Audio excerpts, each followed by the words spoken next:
that they're not able to, but there will be others that are probably joining us, so we will go from there. All right, this is Smart Mamas, Safe Kids. I am Dr. Sandy Morgan, Director of Vanguard University's Global Center for Women and Justice. And our program today, I have my own fan club right here. There you go. Our program today is educational for parents, and many of our presenters, actually all of our presenters, are parents who feel very passionately about how to keep our kids safe. There's a lot in the media right now, and so we wanted to equip parents with best practices for raising healthy, safe kids.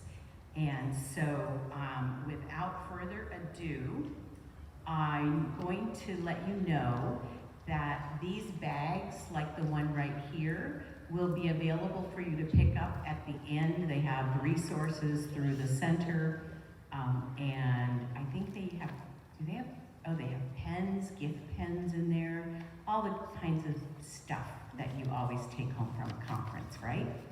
And I also want you all, if you have your phone, pull it out. Anybody not have a phone?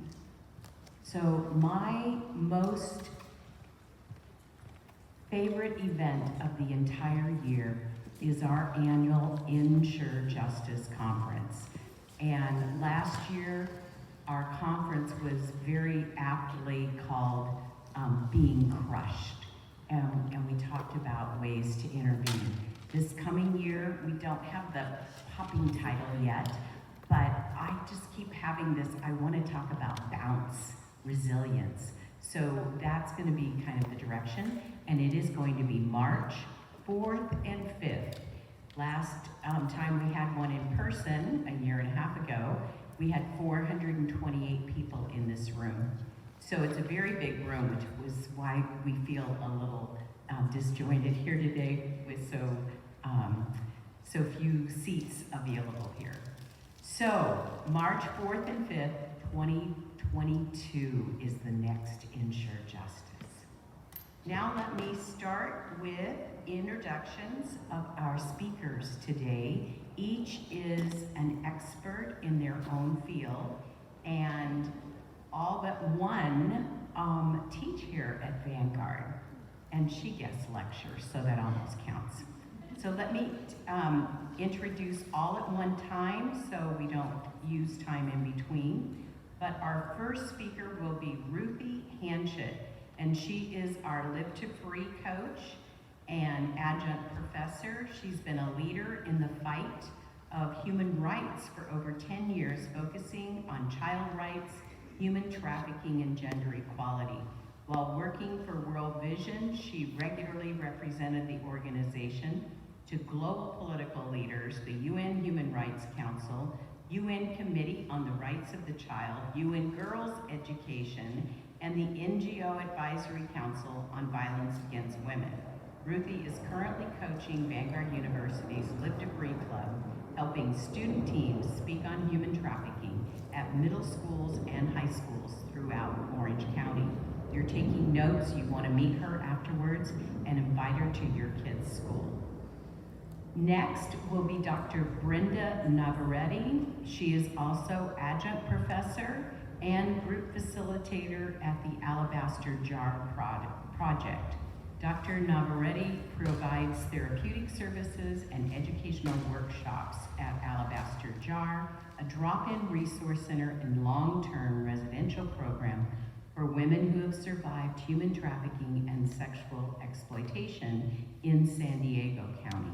She serves as an adjunct faculty member in the Anti-Human Trafficking Certificate Program at Vanguard University. Her clinical and training background includes assessment, evaluation, therapeutic services in hospital, community mental health, residential, and juvenile detention settings. After that, we have Nicole Stratman, CSEC coordinator.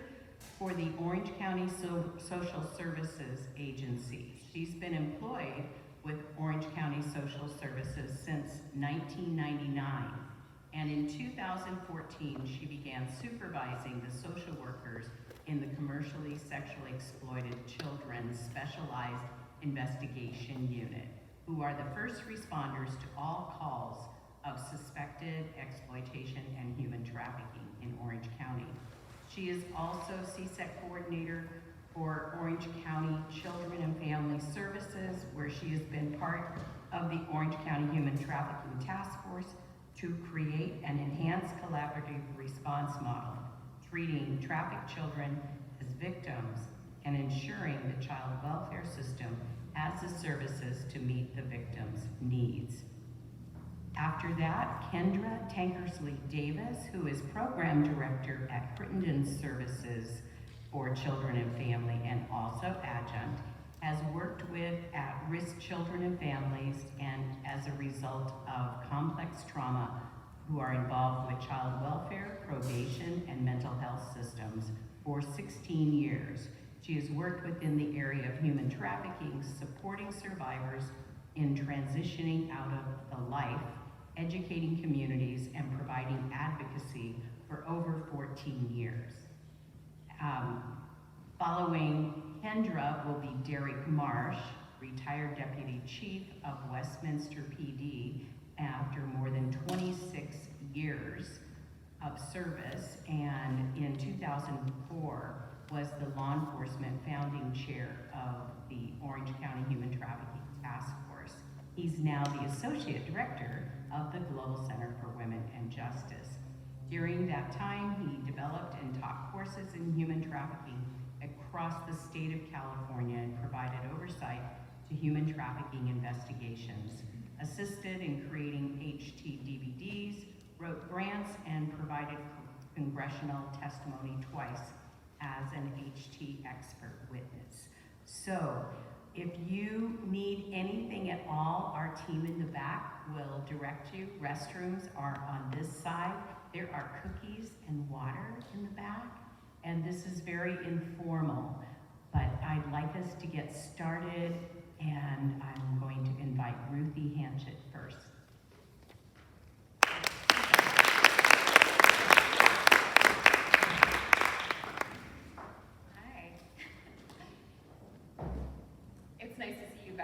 Face-to-face, in person. I wish we were a little bit closer, but it's really a pleasure to be here. And as Sandy said, all of us that are going to be speaking are parents. We're all at different developmental stages of parenting, but in this process of even preparing to speak, we are learning this too. So we are right there with you in this process of wanting to keep our kids safe and our community safe.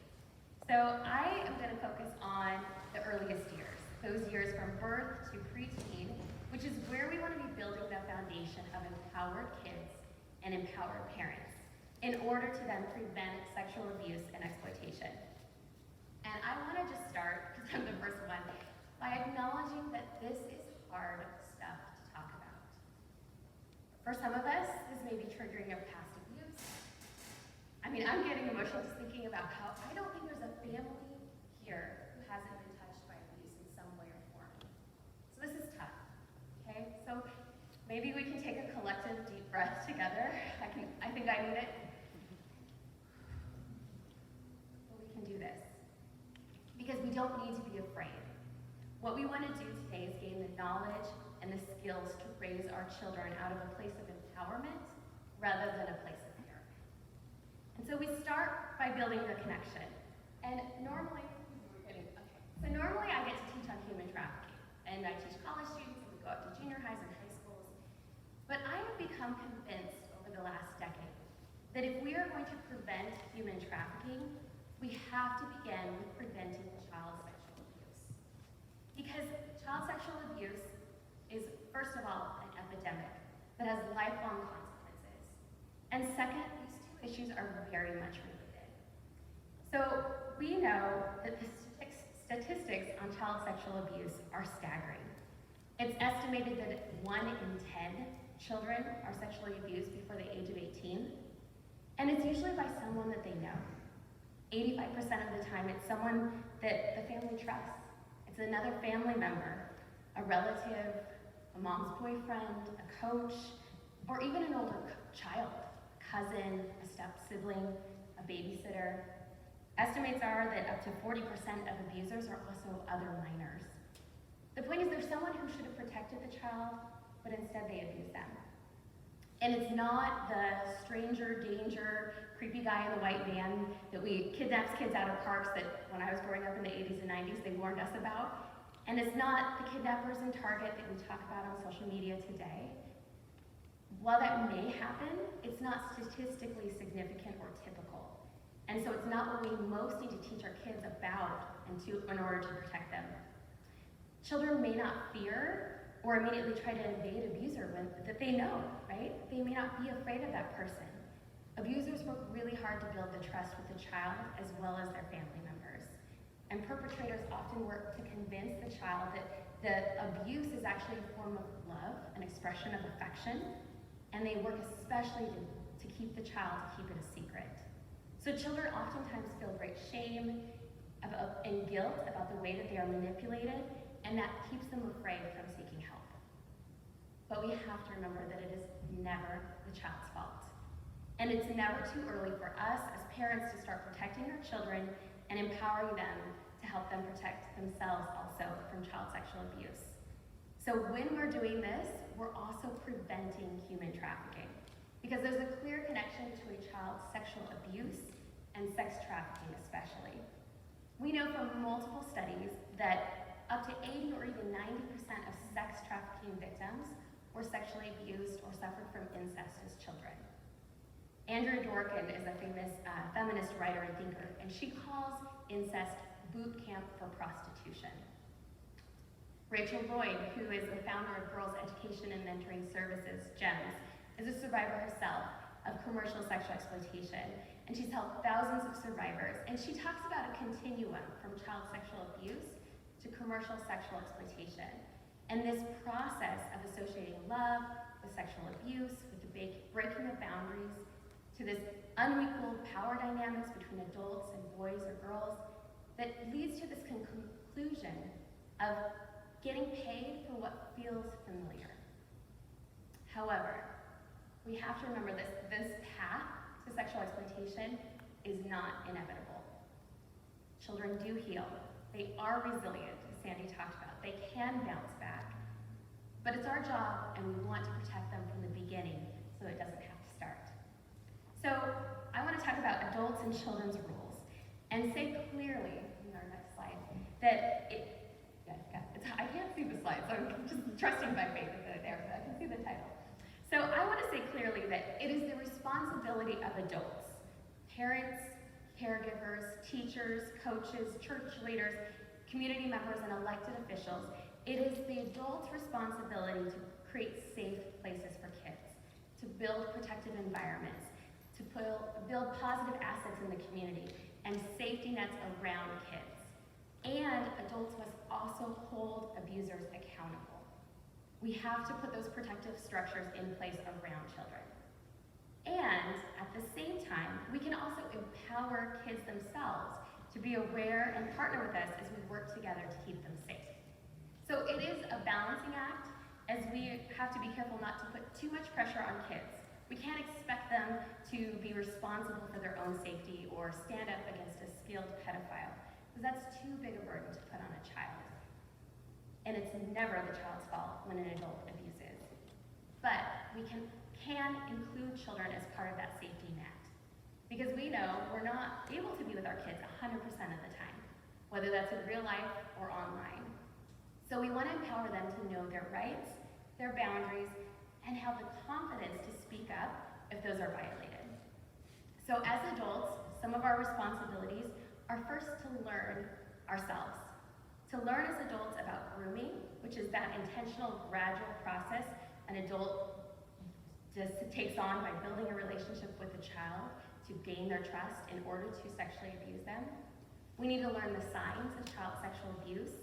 We need to learn what to do if a child discloses to us. We need to be vigilant and believe kids when they tell us, when they disclose to us about something happening, and act on it immediately. We need to be willing to have those hard conversations. Have them with our kids and with others, with other adults. We need to also be very clear and upfront with other adults in our children's lives that we take seriously this work of child protection.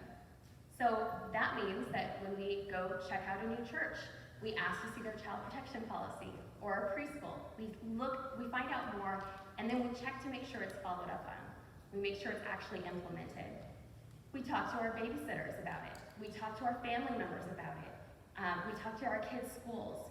And that signals to other adults that someone is watching, that there is this safety net around that child.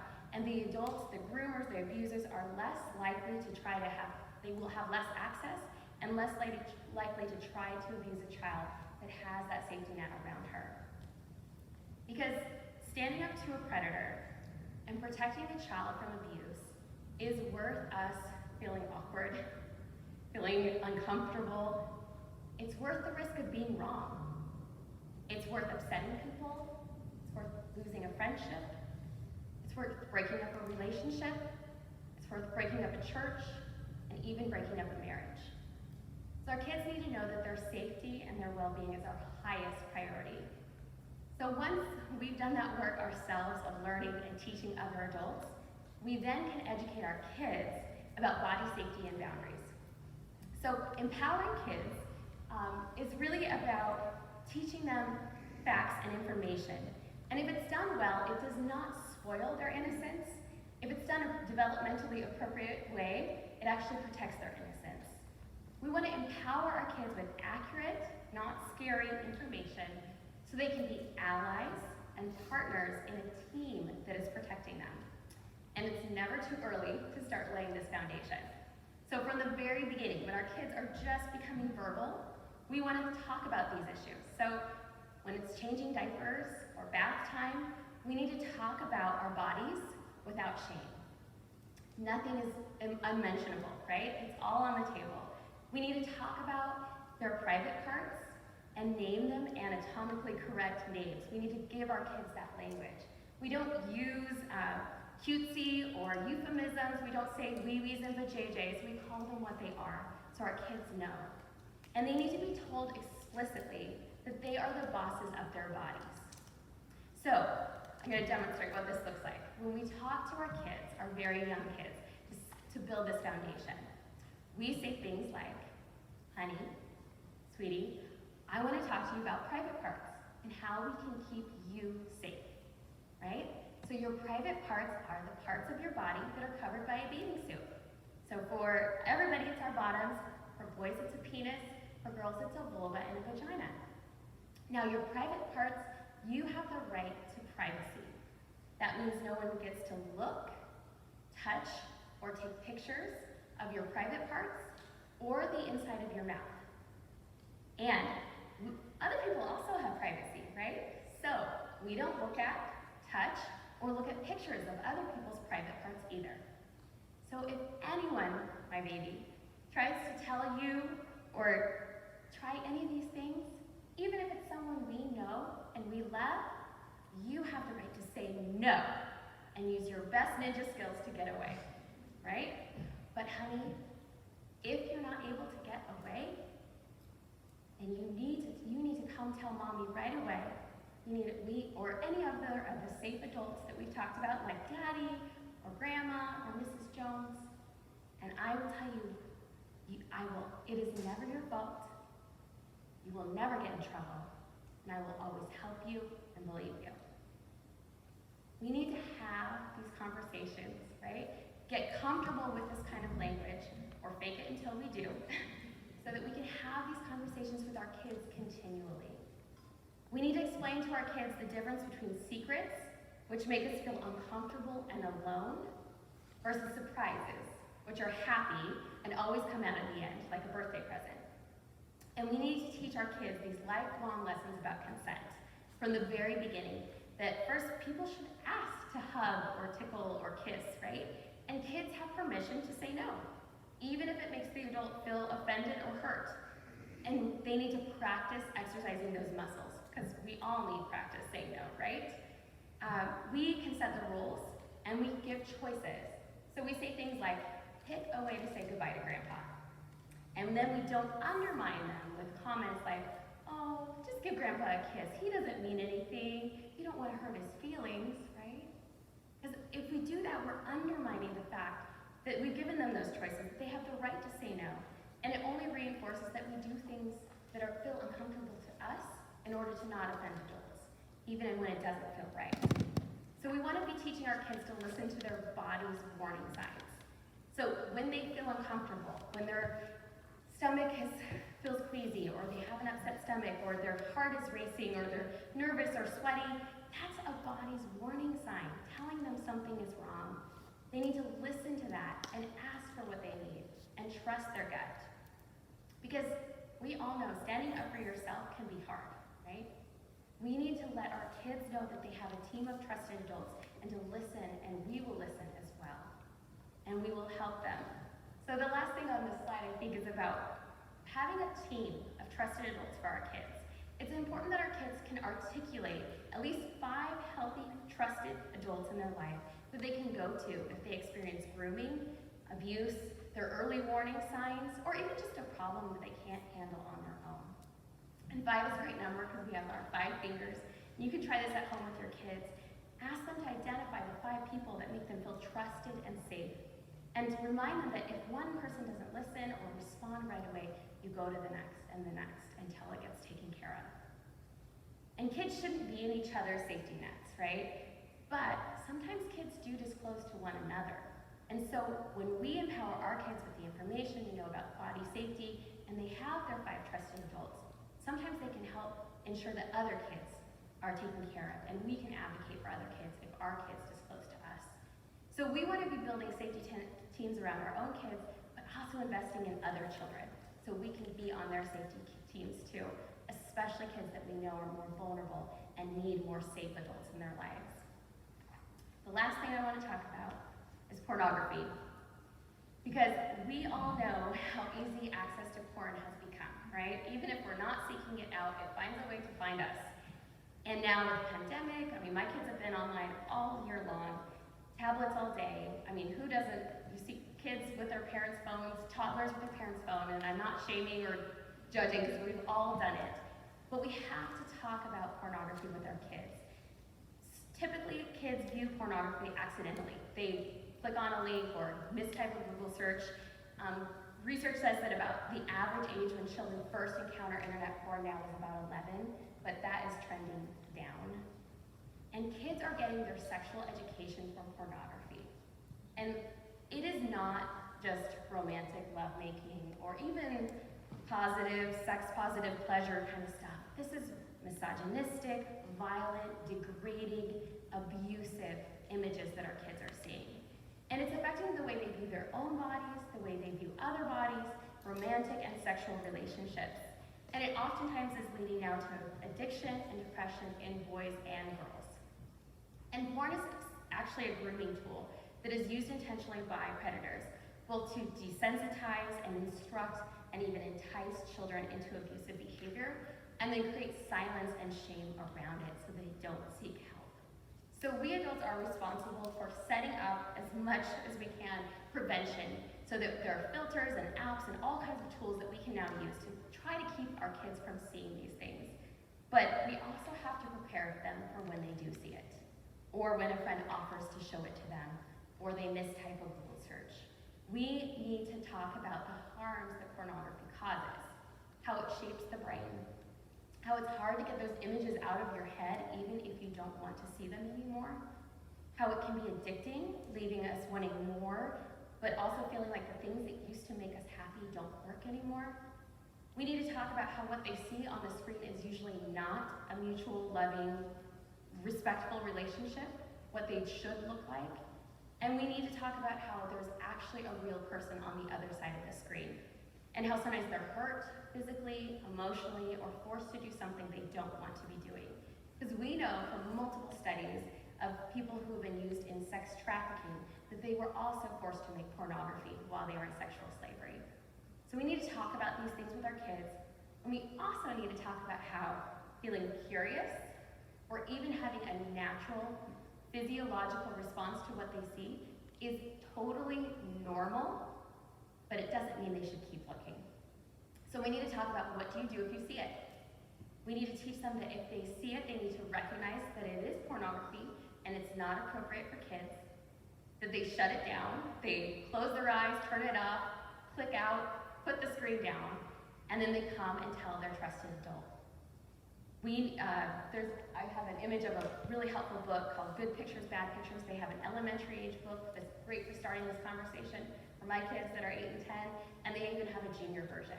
Because we need to talk about with our kids also that they will not get in trouble for accidentally seeing pornography or even seeking out help once they've viewed it. But they need to come to us, trusted adults. So finally, empowering our kids is primarily about an open, ongoing communication. It's an ongoing conversation that evolves from birth to adulthood, and we need to be continually talking about it, modeling and practicing protective behaviors.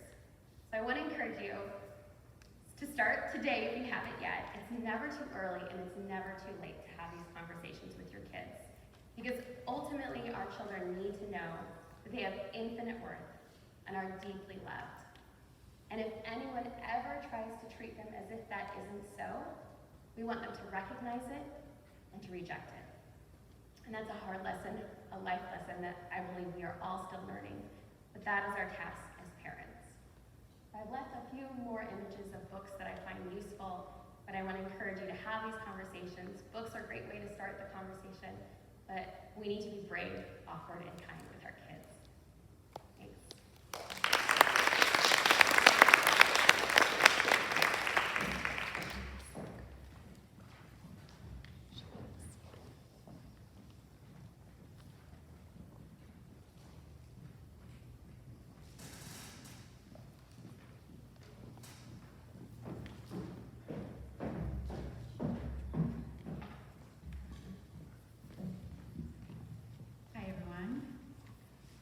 So, as parents, I think there's a part of us that dreams of raising kids who live happy, successful lives that are free of physical pain, worries, and emotional hurts.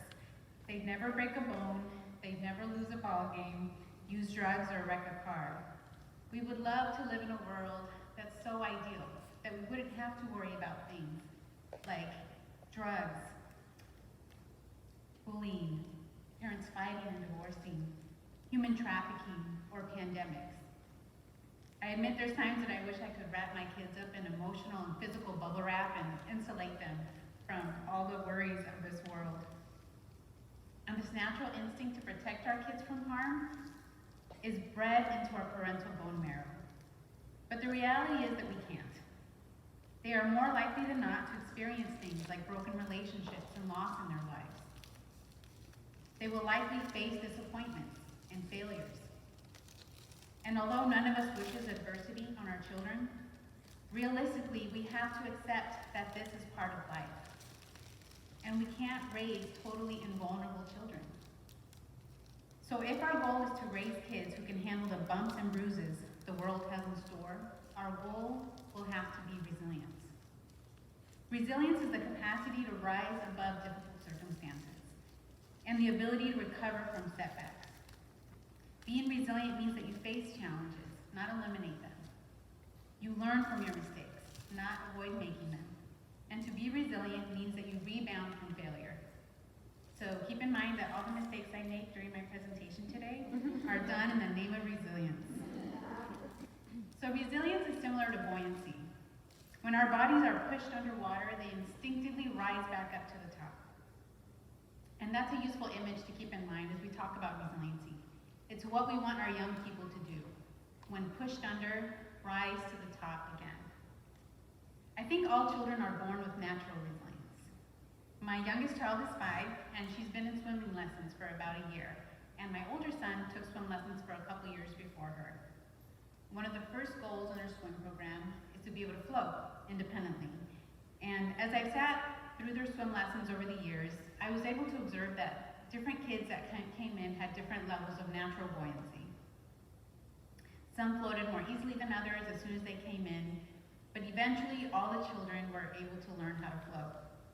In terms of resilience, Some young people seem naturally graced with that ability to recover from obstacles or setbacks, while others need some extra support. But I believe that all people can become more resilient. The resilience movement began as an effort to figure out why some kids in the same challenging environments achieve different levels of success. So researchers looked at what protective factors and what characteristics in some kids buffered them from all of the things that they were going through and their difficulties. So my goal with my time with you today is to share some of their conclusions so that we can develop and we can support these characteristics in our kids and in the kids in our communities so that we can help them have preventative and protective factors. The first is unconditional love. So I know that this may seem obvious or oversimplistic, but the power of that loving relationship cannot be overstated. Our love is the most protective and enduring force that we have to offer our children. Loving our kids makes them know that they are worthy of being loved, that they are lovable at their very core. And this sense that they're worth being cared for offers the bedrock that will affect their behaviors and their emotional well-being during childhood and into adolescence, and it's that security from which they'll launch into adulthood. It's the basis from which they will encounter meaningful relationships in their lives, and even those romantic relationships later in their lives. Unconditional love means that our presence can be fully relied on. We will stick with them through thick and thin. We will have their backs. As parents, we all know that kids will often misinterpret the things we do for them out of love, like setting rules or discipline or allowing them to make some safe mistakes. And that's why we want to always express our love verbally, using whatever words you're comfortable with. Remember, it's not what we feel, it's what they know we feel that offers them that highest protection. It's not what we do, it's their understanding of why we do the things that we do that will frame our relationship with them and shape their reactions to our guidance.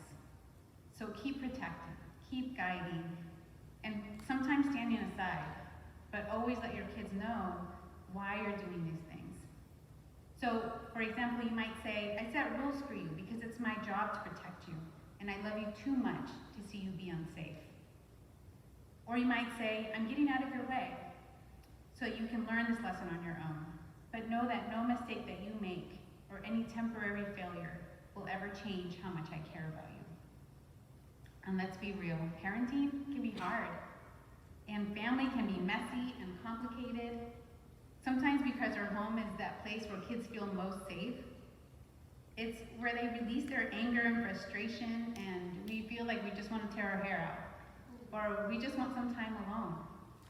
But that is all expected, and that's all normal. In fact, I think that it's the fact that we get through those times that offers a deeper layer of security to our kids. They learn that there can be conflict, and we can recover. They learn that life has bumps along the way, but ultimately it's their family that they can count on. And we will be there, even through those ups and downs. They learn that love isn't just about praise. Sometimes it's also about guidance, and even firm redirection.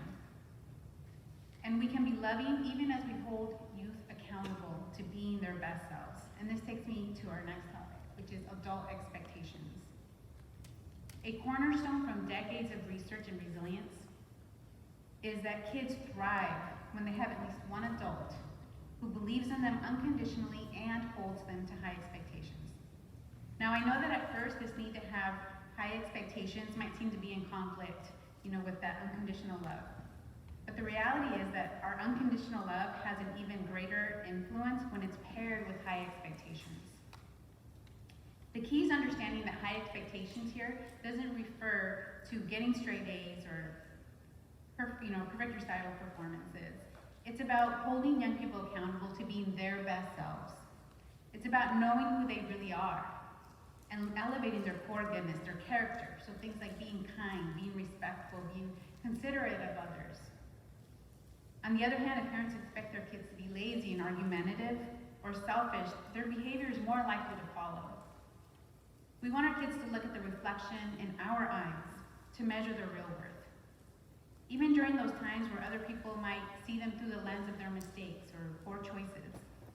As the people who know them best, our knowledge of all the goodness in them and all the potential in them is what can bring them back to being their better selves.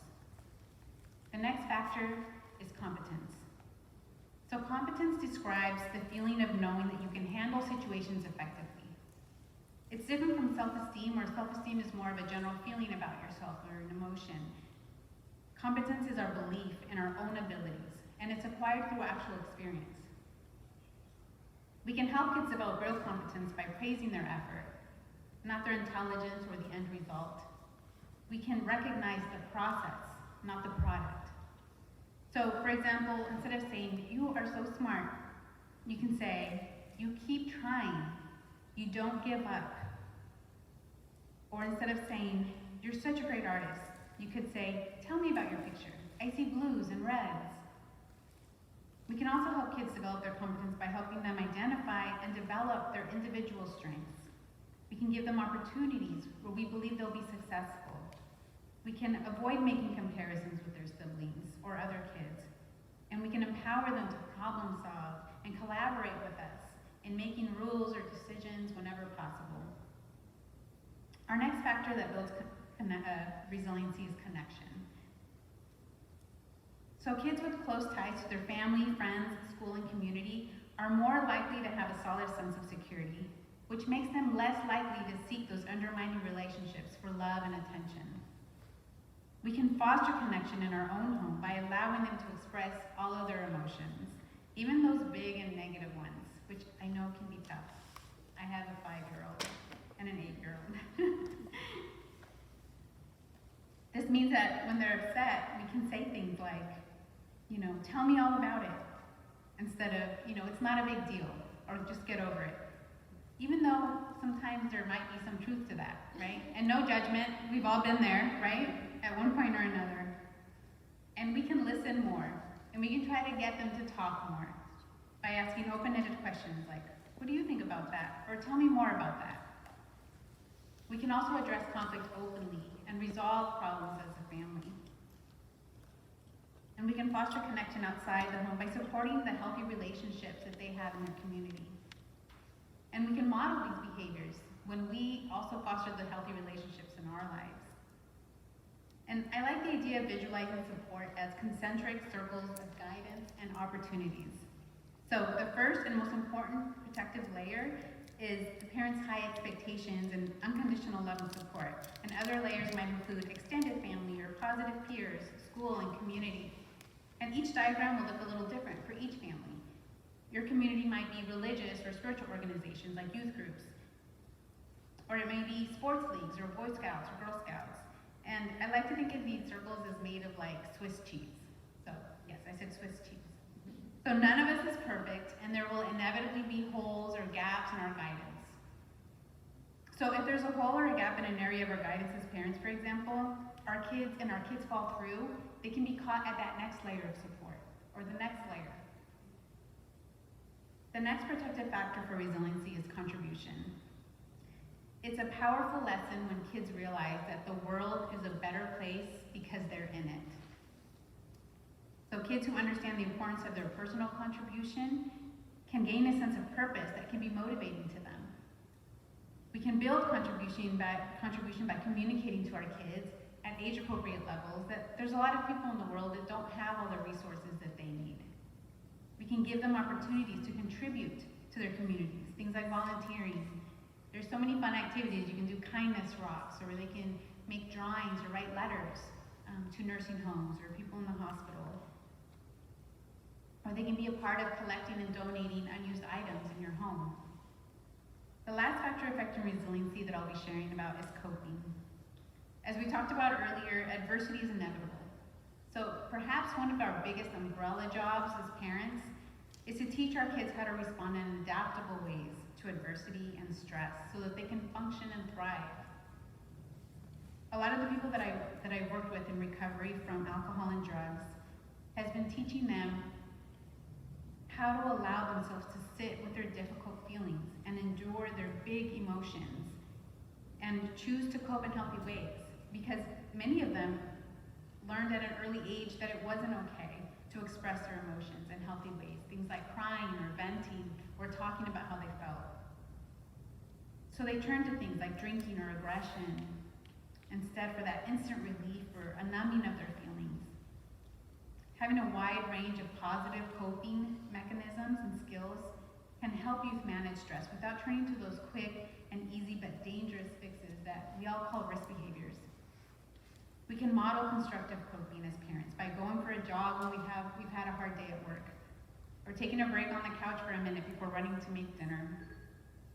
Or we can practice yoga. Of course, we won't be perfect models every time we're stressed, and that's okay. But each time we attempt to give our kids a constructive model, we're reducing that likelihood that they'll turn to negative ways of coping with stress. So we can help kids cope with big feelings by recognizing and naming their feelings when they're upset. We can help them learn some positive coping skills, and we can talk about how and when these skills can be implemented. So I put together a list of some coping skills. I know there's a lot on that slide, but I just kind of wanted to give you guys kind of a visual of all the options that there are, right? A lot of the things that people can do when they are feeling overwhelmed. And these can all be tailored to kids' ages and their interests to be more engaging for them. And some of them use breathing, some of them are grounding, some of them use artistic expression, but they're all focused on improving mood. It can be really empowering for people when they realize that when they're in that state of stress and helplessness, that there's things they can actually do to help themselves feel better. I'm also a big fan of children's books. I know Ruthie also gave some examples of children's books for helping kids cope. So I brought some books with me from my own home library, and I kind of set them out in the back. So I have some books on coping with emotions, but also some books that just talk about resiliency and a growth mindset, which is closely tied to resiliency and building competence also. And oh, I guess I'm not. There you go.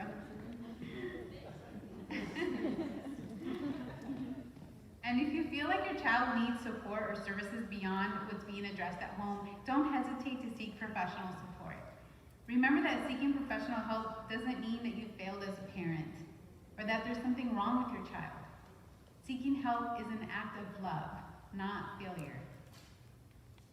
So in closing, one thing that I've been most amazed by as a parent is children's natural spirit of resiliency and determination since birth.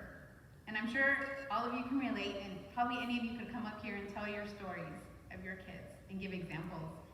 When I was a new mom and my first son was learning to crawl, sometimes his hands weren't coordinated enough and his timing wasn't right, and he would face plant.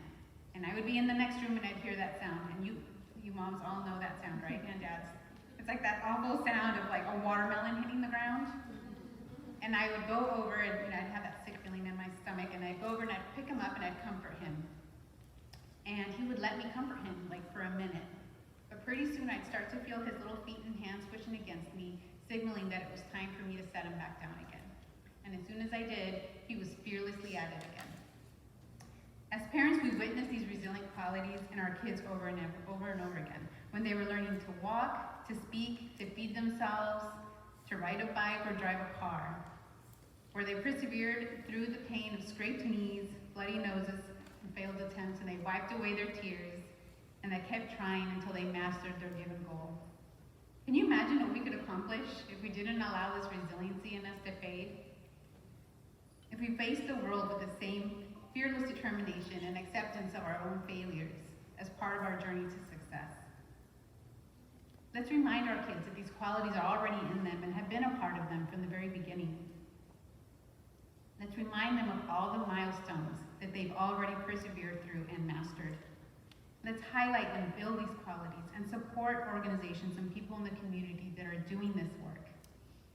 And as parents, let's be resilient. Let's be resilient in our parenting efforts and in our guidance of youth in the community, through our words and through our actions. In other words, we will fail at times. We will make mistakes. But when we do, let's rise to the top again and keep being a positive influence in the lives of our kids.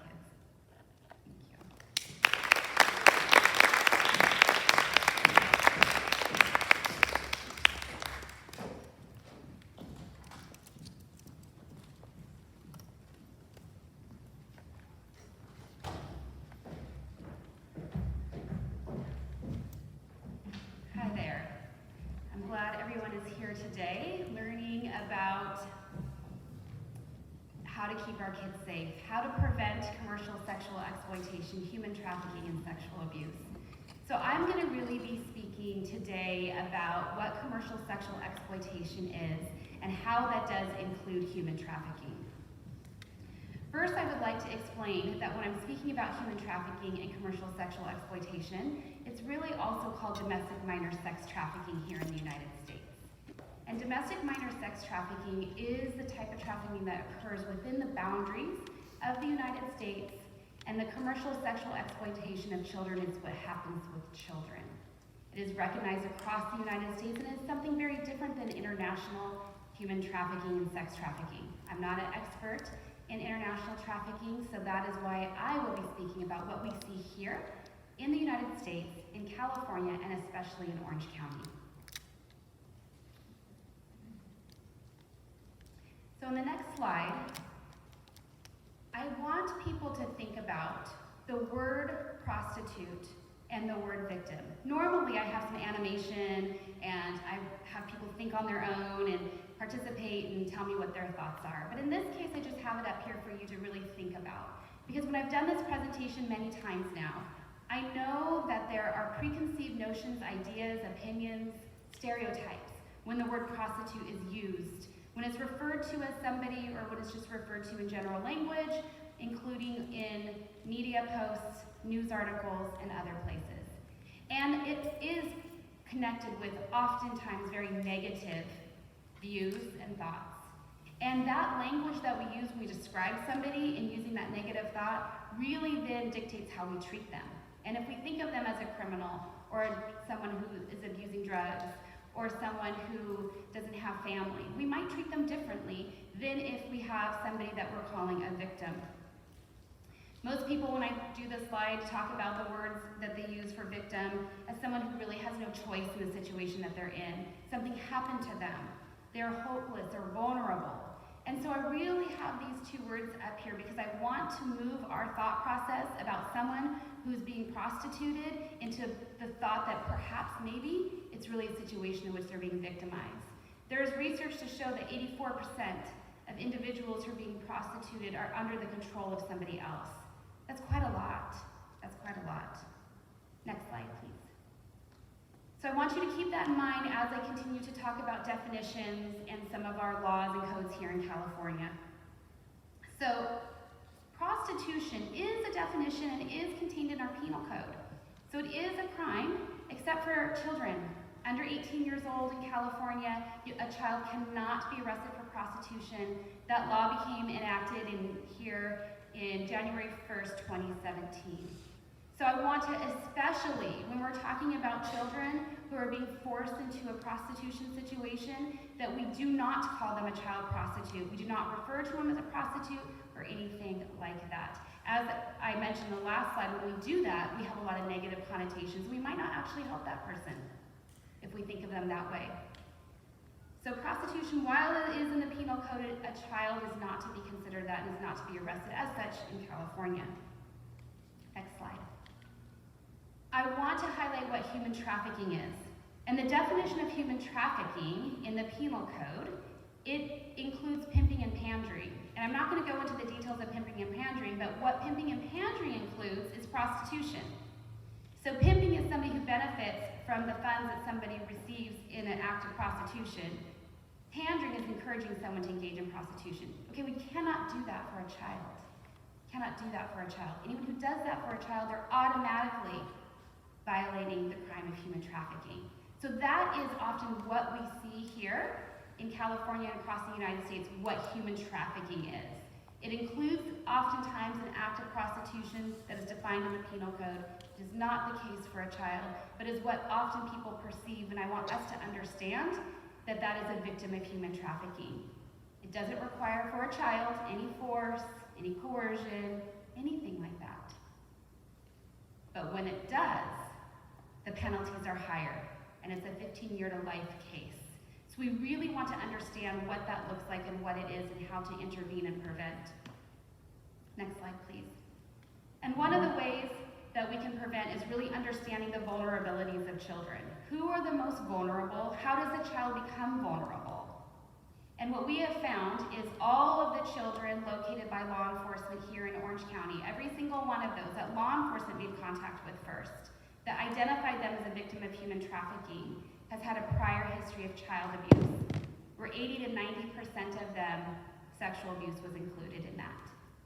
And so that's what we really need to understand, and what we're really talking about, how to keep our kids safe, is by preventing them from being victims of abuse, especially sexual abuse, because it makes them much more vulnerable to being exploited, sexually exploited and trafficked.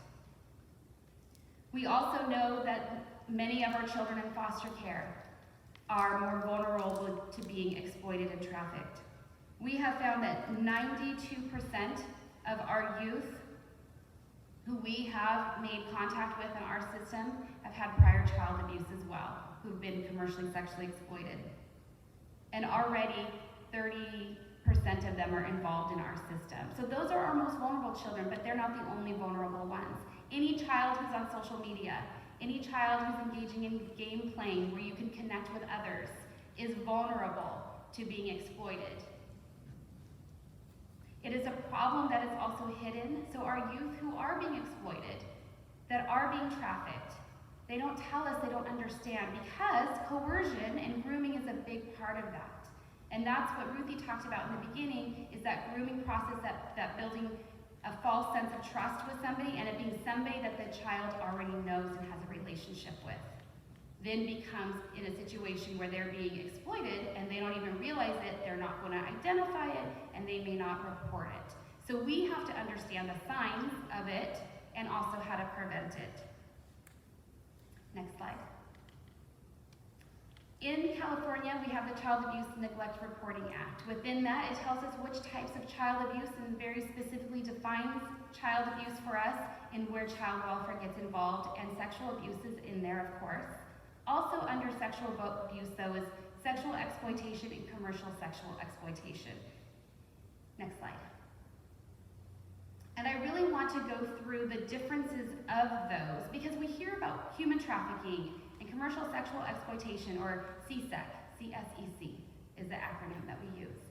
And sometimes people don't really understand what that is, and again, is that something happening someplace else? No, it's actually something that's happening here to lots of our kids. Not just our kids in foster care, but kids all over. And sexual exploitation is really those types of crimes, to make it real simple, that we see on the internet crimes against children, the child sexual abuse material, CSAM is the new acronym that I'm still getting used to, child sexual abuse material. Any photograph, video, depiction of a child in an obscene way that's shared with anybody, that is sexual exploitation, which is different, slightly, mainly a definition, terrible, either which way, as commercial sexual exploitation. So the commercial part of it is when money exchange begins to happen. So when there's exchange of money, so someone pays somebody for those photographs now, or pays for the sex act, then we have a commercial sex act. And that's what the difference is. It's all something that is reportable to law enforcement, to child welfare, child protective services, and other authorities, to the National Human Trafficking Hotline. You can report all of this. This is something we all should take responsibility for, and especially mandated reporters are required to. Under commercial sexual exploitation, CSEC includes human trafficking. So human trafficking is, as I mentioned earlier, is specific acts that includes that pimping and pandering, and forcing someone to engage in sex acts for money or encouraging them to do so. But under the broader definition of CSEC includes that child sexual abuse material, the things that are on the internet. And it includes something we also refer to as survival sex. Children who run away from home, or from foster care, or from whatever situation that they're in because they feel unsafe or unwanted, and they are trying to find a way to survive out on the street, they need an adult to help them. Children cannot survive by themselves on the street. They don't have the ability to go to a hotel and pay for themselves or rent a car, any of those kinds of things. So they have to count on an adult to help them. And there may be a good Samaritan here or there, But I can tell you more than likely they are going to find someone who's not. They are going to find someone that will help them for a cost. And it's not unusual that that cost is a sexual favor, especially girls, but it does include boys and our LGBTQ community as well, who are very vulnerable. And so we have to understand that if a child doesn't feel safe at home, does not have any safe person to go to, doesn't have someone that they can talk to, that they can report to, and they feel like they need to be out someplace else, there's very high chance that they're gonna find an adult that will help them in a very dangerous way.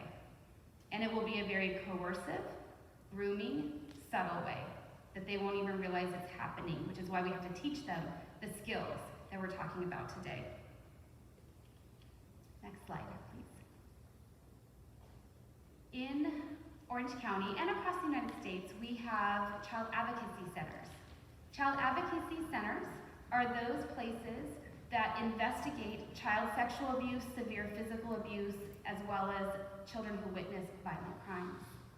And we have that in California, or here in Orange County, and it's called CAS, the Child Abuse Services Team.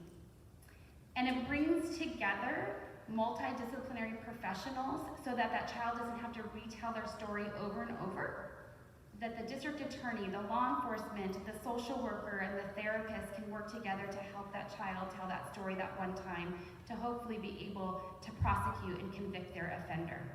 And I wanted to share that we do have that in Orange County. We have a great team of professionals that really work and understand children who've been in a situation where they've been sexually or physically abused or witness to a crime that can really help them. Again, this is about really preventing that so we don't have a child end up in a sexual or physical abuse situation to be feeling unsafe at home, to them being out on the streets, to being commercially sexually exploited and trafficked. So we have these things in place. But what we have found is we keep statistics and information. Next slide. And what we have found is that at least last year, and this statistic is through September of last year, but as of last night, I actually have all of last year, and we have found, that's up there 87, but it bumped up with the additional month, 89% of children who've experienced sexual abuse and severe physical abuse, 89% of them knew their abuser already had a relationship with them. That's a huge number. It's exactly what we're talking about today, that we don't want to wait till we're all the way down the stream. I tend to be a little bit further down the stream in child welfare, after it's been reported, after it's happened, and then we're trying to intervene and provide services to help the trauma that's already occurred, to help the parents help their children. So we want to get before that. And when we know that 89% of children have been abused by someone that they already have a relationship with, then we have to be in that place to be able to prevent that, to provide those factors in place, resiliency and the education and empowering our children.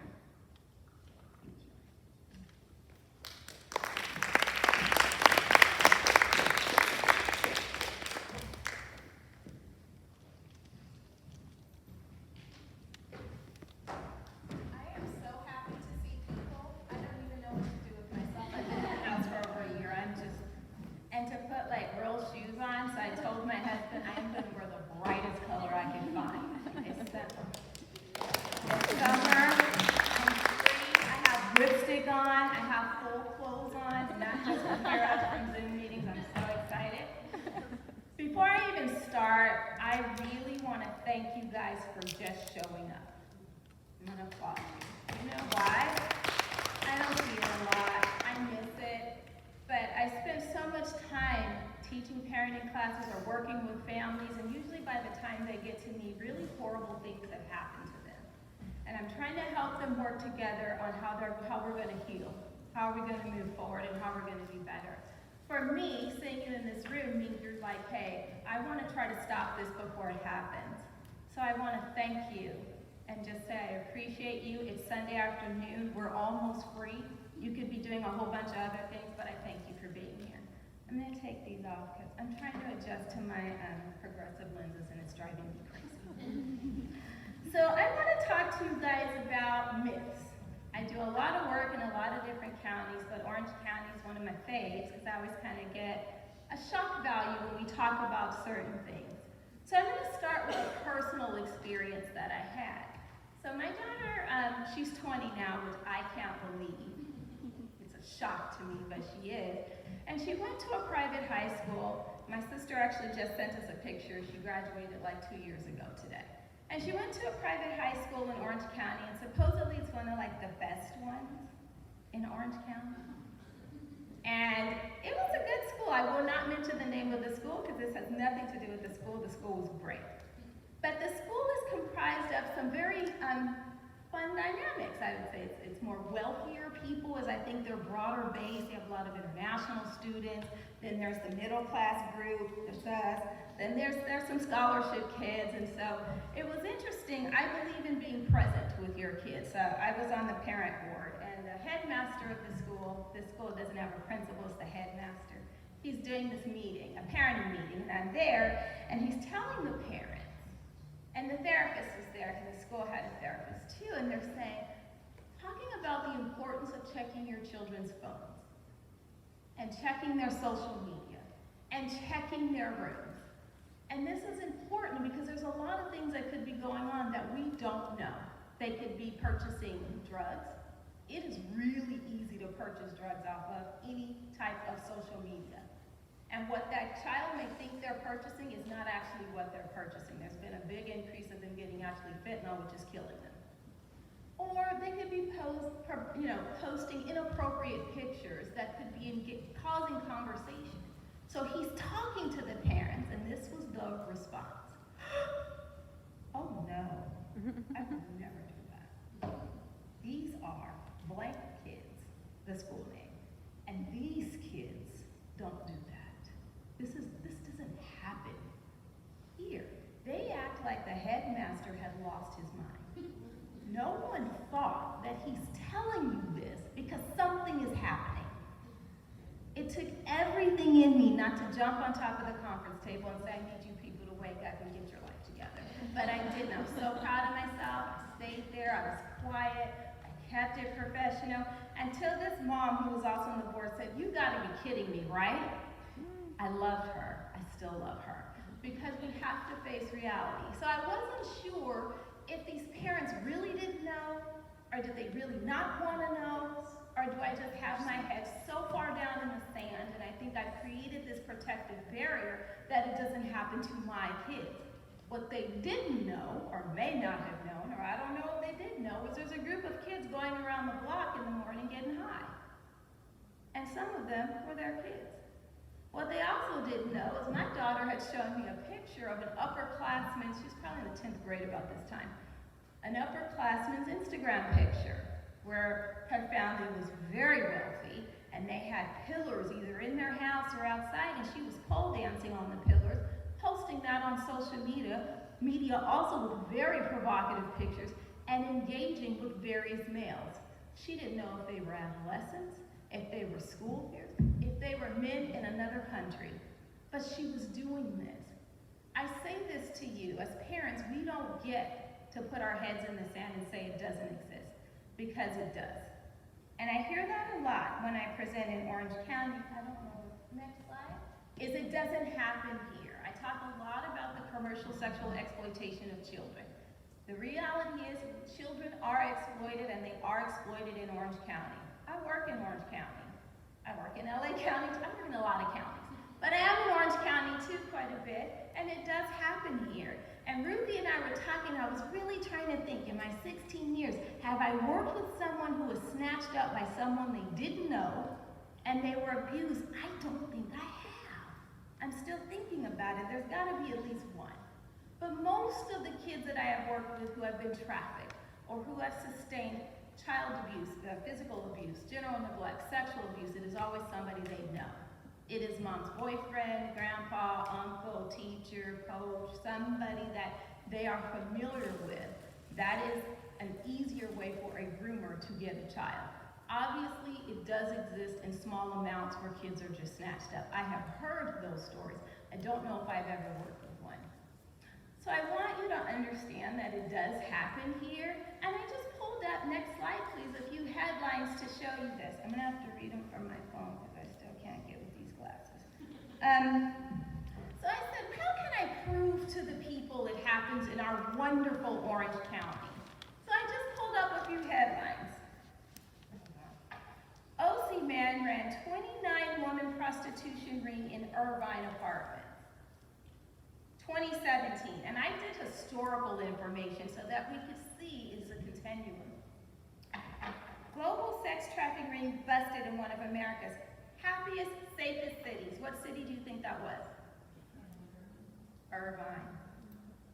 You can look at any reports you want to look at. It is deemed one of the safest cities. Felon charged with pandering 7 victims, pimping 2 women in Costa Mesa, Garden Grove. 4 women accused of running, women, not men, women accused of running a prostitution ring in Orange County, Riverside, Nevada, and Utah. Please don't be fooled that think traffickers are only men, because they're not, they're women. If we had more time, I'd show you some very fun photos. Because people think a trafficker looks a certain way, he's the shiny guy with the jewelry. He's not. It can be a she, it can be an adolescent, it can be your neighbor, it can be, I have this great video I like to show when I do class or presentations. I kid you not, the guy looks like your tax guy or your insurance guy. He just looks like the regular guy, and he was a trafficker. So important to realize that. John Sting in Anaheim. So I want to be clear that it's not those people in those cities, it's all cities. I've worked very extensively with child survivors of trafficking who had their main clients in Costa Mesa or Laguna Niguel. There was a real weird one in Brea. He's just weird. He should just be somewhere, not here. That's just a personal opinion. But yeah, I mean, it's all of our cities. It's Costa de Casa. It's the places that you think it doesn't happen. I worked with a group of girls who had a very strong clientele in Newport Coast.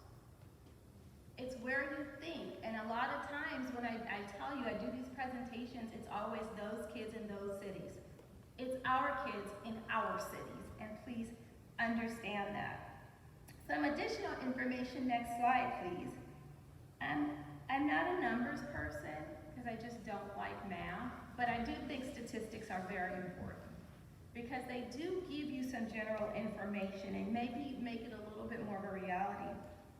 Orange County Social Services reported in 2020, 80% of the calls in reference to the commercial sexual exploitation from children were in reference to children from Orange County. 2021, 9 referrals have been received as of March 2021. I was in a meeting with Nicole, I think it was last month. Just so you know, that number has unfortunately increased. It's more than that now. And we're just at half, we just made it to half the year. We're just coming out of a pandemic and calls are still being made. I was very hopeful that we would see a decline in trafficking during the pandemic. Unfortunately, guess what? We didn't. An increase, more people at home, more people access to computers, more people soliciting people through computers. So my hope, my prayer did not get to come true. Orange County's DA office has prosecuted 773 cases of pimping and pandering and trafficking in the last 9 years. 95% of cases that went to trial received guilty verdicts. That is a beautiful and wonderful number. 95%, I'll take it. Because before we all came to the realization that this was a very serious crime that has very substantial damages. People, you could sell a little ounce of, crack and you get more time than selling a human being. So when I see these numbers in the years I've worked in this field, I'm thrilled. My biggest hope, my biggest prayer is that one day these numbers won't exist at all. Because more people like you will come to meetings like this and presentations like this, and we will work together to stop this atrocious crime. 2019-2020 identified 317 people in Orange County were victims of sex trafficking. 330 were females, 27 were males. Yes, this is a crime that happens to boys and males, and 101 were children. That's 101 children who were victimized, battered, and abused. who have a long road to go towards healing both their physical self, their emotional self, their mental self. It is very painful to work with someone who has sustained this crime. I did a comparison so that you could see. 2016 report identified that 234 were victims of sex trafficking in Orange County, and 74 of them were children. Those are from the Orange County Human Trafficking Report. Any increase is a bad increase. This is a bad increase because it's even higher. Why Orange County? I do get asked that a lot too. So when people finally believe me that it happens here, they ask me why. And I say, think about it. We have what's called the greatest place on earth, right? In Disneyland. It's Disneyland. I hear people say it's the greatest place on earth. And it is, it's great. And what does Disneyland bring? It brings tourists, it brings families, it brings people not just from the United States, but all over the world want to come. We have convention centers, and what do convention centers bring? People, businesses, they're coming from conventions, they're coming to sell their products, they're coming to have, to exchange information, to learn things. My husband and I go to the auto show every single year. He's a car guy, but we go every year. I try to do that. We go. My daughter's best friends, they do some kind of, I don't know, business convention for whatever their company is that they do.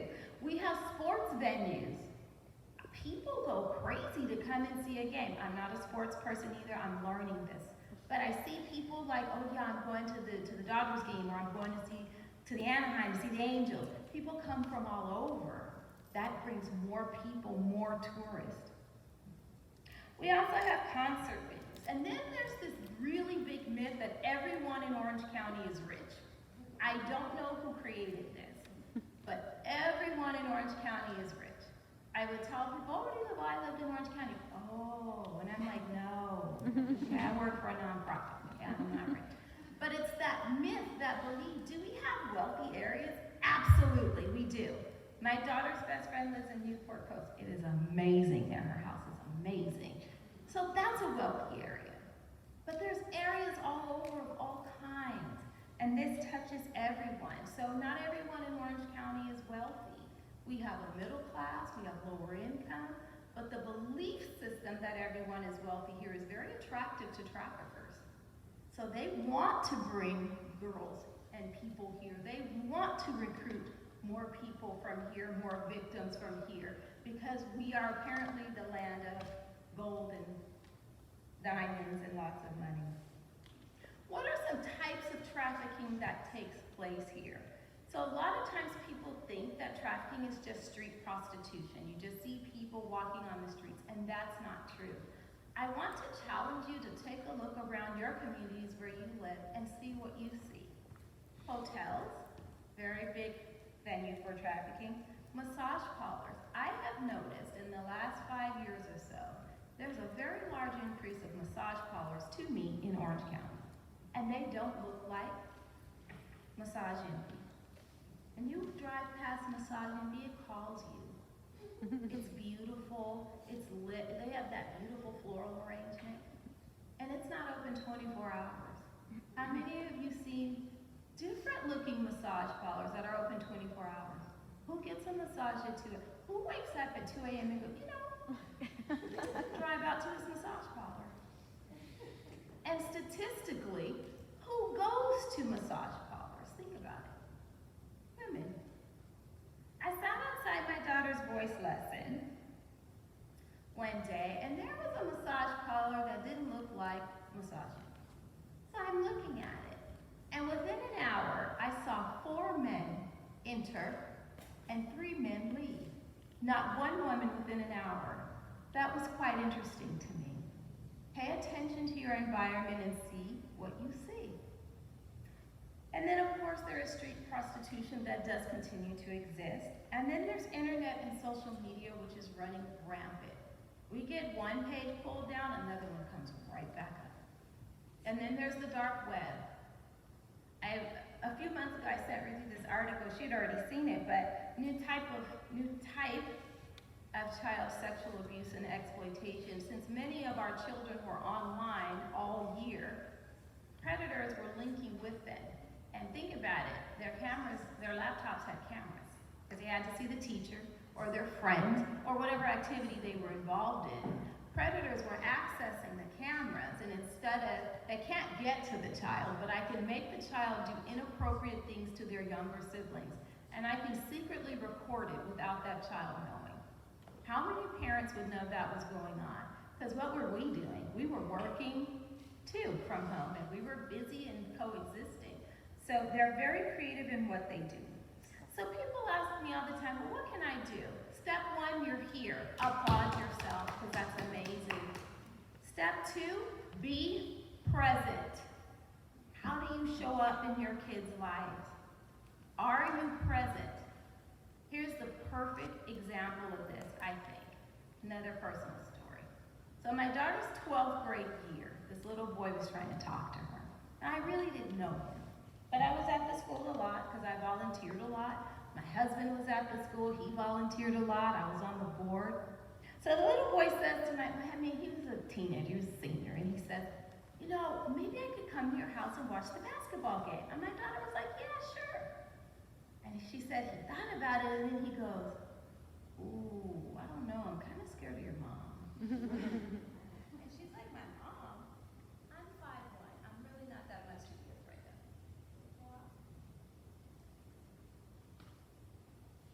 Grab one from the seat. There we go. And he meant that. I didn't even know the boy's name, but he told her, oh, I see your mom here a lot. I see your mom here. And my daughter's response was, I'll talk to my mom. She's okay. It's my stepdad. You should probably worry about it. But what he knew was, though he didn't know me, he didn't know my name, but he knew I was present. I was there. We don't have to helicopter our kids. Half the time I was at her school, she didn't even know. And they would tell, oh, your mom was here today. She'd text me, were you here today? We just have to be present. Let them know who you are. Yes, I am such and such's mom. Invest in your child and in their life. Do you know what type of music they like? Do you know their friends? And do you know not just their friends, but their friends' parents and grandparents? I know everybody. I make it my mission. I need to know all the generations of the family, as many as I can. Because what I know is predators are usually someone you know. How much time are you spending? Though it might drive you crazy, are you the hangout house? Do you let the kids come over? My mom really tricked my sister and I. All the kids wanted to be at my house because my mom is a great cook and she would cook like French fries.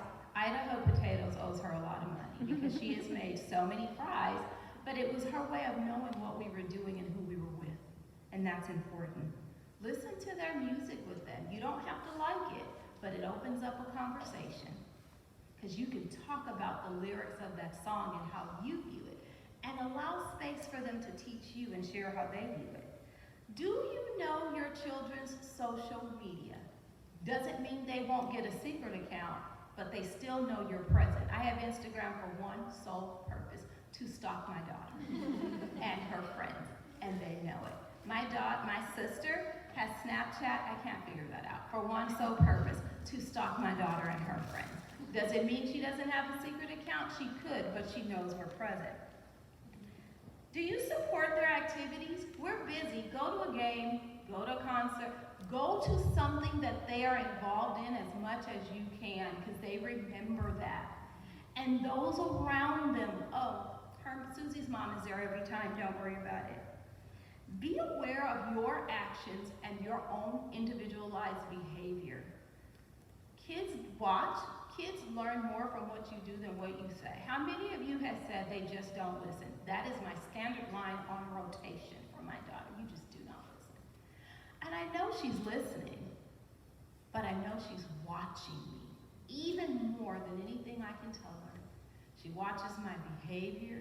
She watches my actions, how I engage with people, how I engage with her. She's studying abroad in Europe right now, and she called me the other day, and she says, oh my God, Mommy, I'm turning into you. And I said, what's the problem?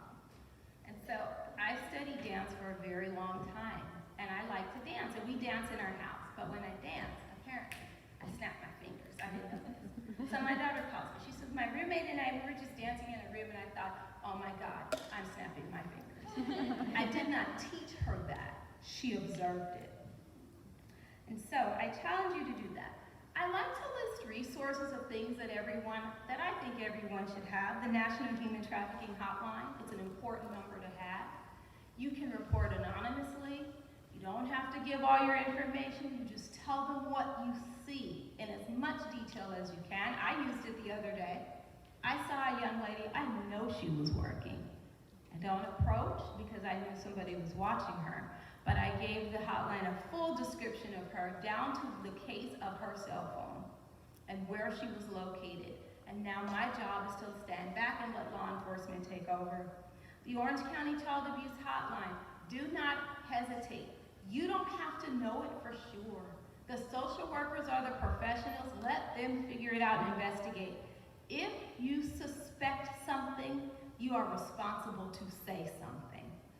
Orange County Human Trafficking Task Force, if you want more information and to get involved, they have monthly meetings that are open to the community.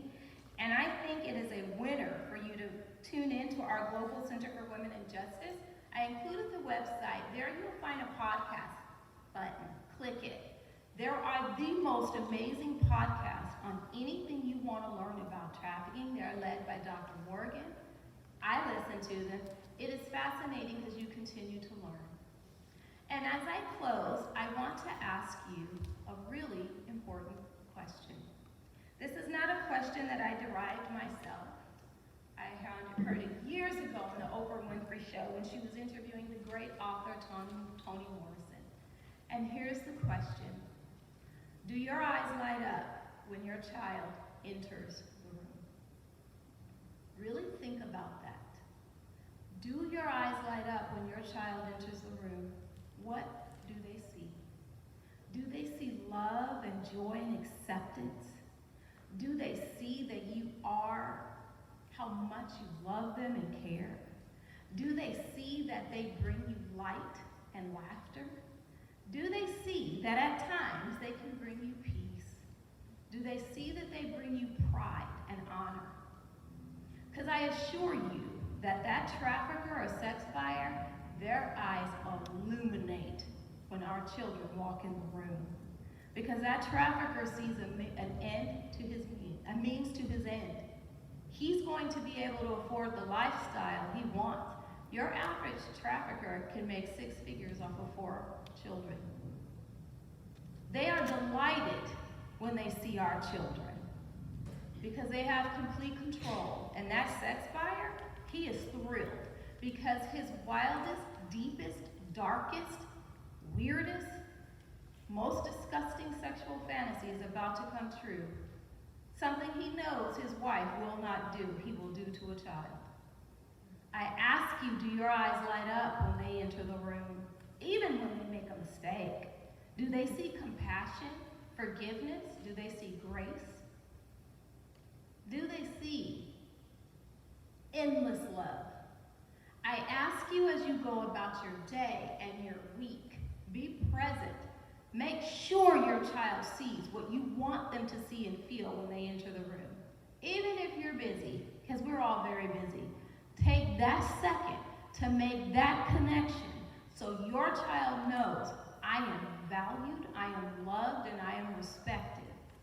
Because that is going to be their greatest method of prevention against somebody trying to get them to do something they truly don't want to do.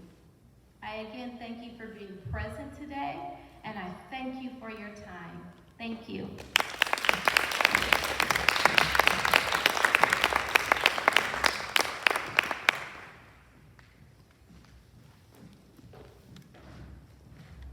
Good afternoon. Good afternoon. Why doesn't everyone stand up real quick? We've been sitting for almost an hour and a half. Okay, and let's just raise your hands a little bit here. I think I'll break myself. You know, don't break yourself. Do this. You walk around your chair. I promise I will take the chairs away from you. You're gonna walk around, you're gonna move yourself a little bit, right? You're gonna stand. Shake it out. If you get something to drink, you want to get something that's okay, won't hurt my feelings. My kids walk away from me all the time when I talk to them, so I don't expect anyone else to do anything different. All right. All right, you got me for a little bit. My name's Derek Marsh. I'm the Associate Director for the Global Center for Women and Justice. I'm here today to talk a little bit about law enforcement's perspective on prevention. And what that means is you've got a whole bunch of information here today.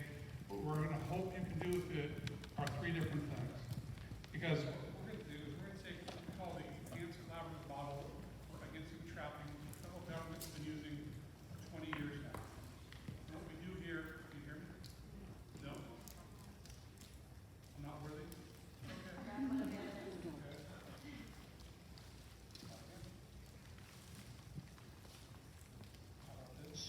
How about this?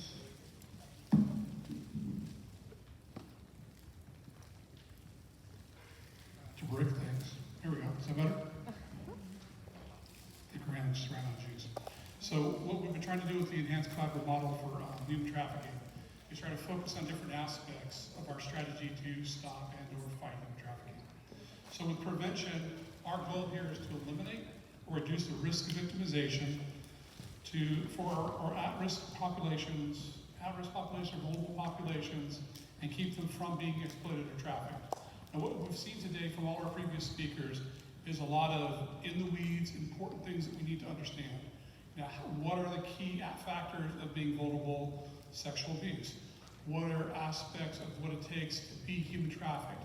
Obviously, CSEC, commercial sexual exploitation of children, the vulnerabilities they experience, both at home and in foster care, perhaps in the social justice system, the different numbers that we can bring to you as far as where they've been abused, who has abused them, and the different aspects of how we can bring them out of those types of abusive situations.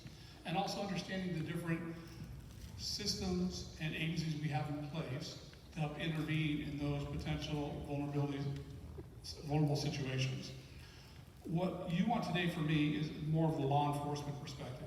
And I'm not going to give you a law enforcement perspective as far as what we're doing out there. I think between Nicole and Kendra and basically everybody, you've gotten the numbers you need to understand what's really happening out there with our kids and what's going on there. But what I want you to understand is how I want you to learn to better interact with law enforcement. Because I think that's one of the biggest things I found during my experience when I was co-chairing the Orange County Human Trafficking Task Force in 2004 to 2012. We had a lot of people, especially parents, a lot of volunteers, who had a lot of passion to try to help, to try to get their kids not to be involved, not to be exploited, to have other people have their kids not to be involved, to prevent them from being involved, but they didn't know what to do and how to interact. And so they'd go off on these tangents, on these cul-de-sacs, and they would do things that weren't appropriate, that actually undermined our efforts. And so what I'm hoping to do is give you a better idea of how to better place your efforts and be a better participant, if you will, in the anti-trafficking movement. So what are we going to do to help get our prevention goals? There are really three aspects of prevention for anti-trafficking. The first is you want to keep people informed, because that's sort of what we're doing right now if you think about it. The Global Center for Women and Justice works on an anti-trafficking prevention program, and we're trying to inform you and keep you better informed so you know what it is to recognize both the victimization process and to be able to identify that and to be able to report it appropriately. Because identification is important. If you can't identify appropriately and aren't able to articulate it appropriately, then you're not going to be able to help others prevent what's going on. Because the first thing you need to understand, and I hate to say this, it's not your role to be a superhero. Really, half the time isn't my role anymore. One of the worst things that happened to me when I retired from police work is really realizing that I got my white horse taken away. They took away my armor, they took away my gun, and they took away my badge and my cool radio and all these good things. And they said, you can't do this anymore. You can't put bad people in jail, you can't intervene, you don't get called for service like that. It just doesn't work for you anymore. And so I'm in the same boat you are, right? My job isn't to go out there and grab somebody off the street and rush them away from whatever potential situation I might believe they are in. I have to do the same thing you're doing. I have to be able to identify someone appropriately.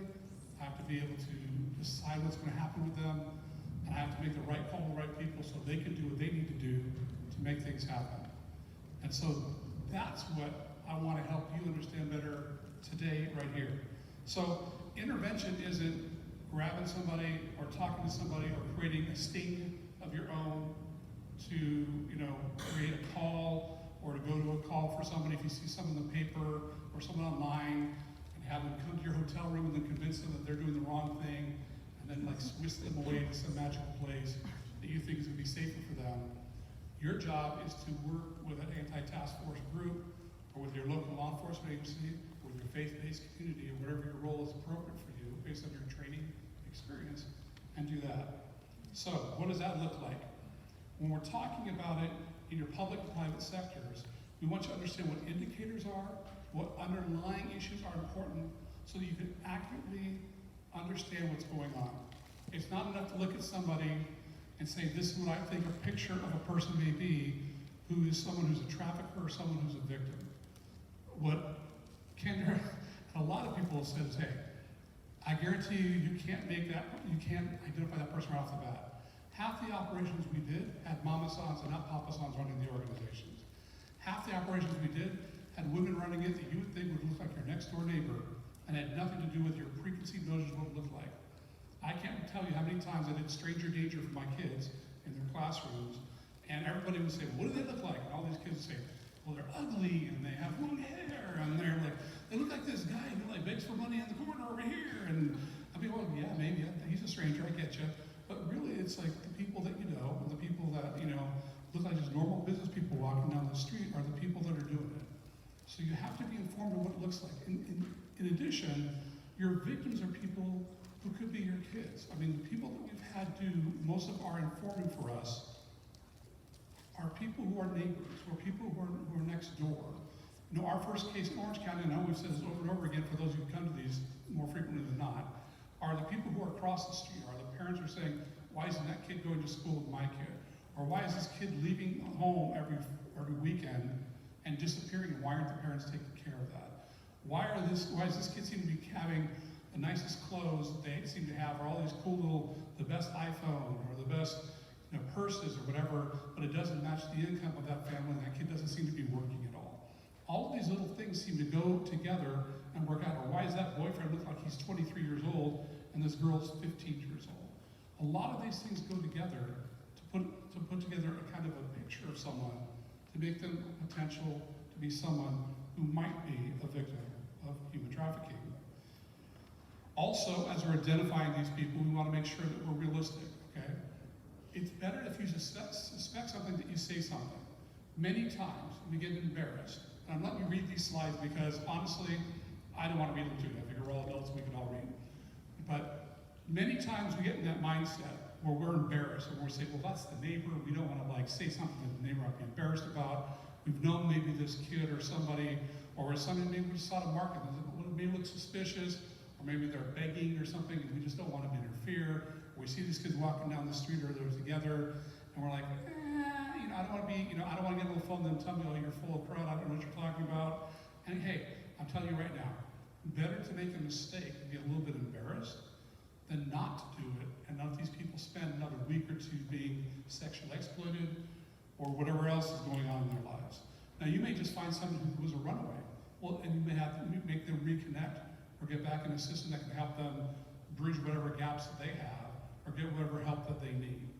But I'm telling you right now, if you didn't call, that'd be 2 more weeks they spent in that world where they might be doing survival sex, doing a lot of couch, we'll call it couch surfing, where they jump from couch to couch living on their own, where they don't have access to normal food, where they're not going to school, they're not getting any of the normal services or support that they need as they're moving through. So it's important that you take the chance, if you suspect something, and you understand what those indicators are, that you go ahead and make a call. And here's the other thing. If you're one of those parents, and I know I was too, I slide on that parent, I have 2 kids, right? But I mean, if you're one of the parents, you want to support your kids, and maybe the friends come over and say, hey, I had a fight with my mom and dad, do you mind if I stay here tonight? Well, I don't mind that. I mean, honestly, I don't want to be a bad guy. I don't want to be the guy that says, well, no, you can't come over, you want to cool off. But I was the first one on the phone telling the parents, hey, you want to know where your kid is? The kid's here. And if you're worried about them, that's where they're at. And if you need them, you want to come and get them, they're here. But in the meantime, I'll hold them if they need to cool out. If you want to cool out, they're here. If you want to come get them, they're here, and that's where we're at. And I would tell the kid, I'm going to tell your parents where you're at. We're not playing sneaky hiding time, It's just how it's going to play out. And my daughter was like, oh my gosh, Dad, why did you have to tell them? Well, because I'm not here to covertly traffic little children around, or make sure that your friends like me when they grow up, It's just not how we play it. So it's one of those things where you have to understand the difference between being a friend and being a parent, right? I mean, I don't want people to not like me. I don't care whether they're 15 years old or 40 years old or my peers or whatever. By the same token, you have to be responsible and understand that you think you're going to be helping them in the short term, but you're not going to help them in the long term. Now, if it's a problem where they're telling you that their parents sexually abusing them, then the call needs to go to the police, not to the parent, right? And let the police sort it out, because you're not doing any help by not intervening in that sense, whether the kid wants it or not. So I'm telling you, at 15 years old, you don't know your best options. And I'm telling you, as a police officer, we have this a lot of times. Whether or you have a boyfriend who's abusive, or whatever the case may be, because it can be uncomfortable to make these decisions, and it can be uncomfortable to make those calls. But the bottom line is, you've got to make that decision as an adult to help intervene and get in the middle of the problem. Because really, if you don't make the choice, you're making a choice not to intervene, and you're contributing to the ongoing crisis that child's experiencing. I know that sounds brutal, and I know it makes it sound, well, you don't get it. Trust me, I get it. And we've had some kids in my life through my kids and just through relatives that we've had to intervene on, and it's not fun, and it's very uncomfortable. And you don't become friends with your family that much, and they don't like you that much anymore. But guess what? It's about the kids. It's not about your family relationships. It's not about who owns the turkey dinner or Christmas dinner. It just is what it is. So what's appropriate intervention? Appropriate intervention isn't going over to the family's house and beating somebody down because you think they're sexually abusing somebody. Appropriate intervention isn't starting a sting operation like we talked about earlier, or going with your church and trying to call these women who you find online and trying to talk them into finding the Lord. I think everyone should find the Lord, don't get me wrong. But I mean, you're not going out there and trying to get them to come to you and you're going to save them and you're going to help them. It's not for you to go find them shelter and food and say you have a better way to treat them than treat professionals do. Your job is, if you find a situation or you find a person which you think is maybe involved in trafficking or sexual abuse or sex for that matter, then you're welcome to call the 888 number that we talk about all the time, right? The 888-37-37-888.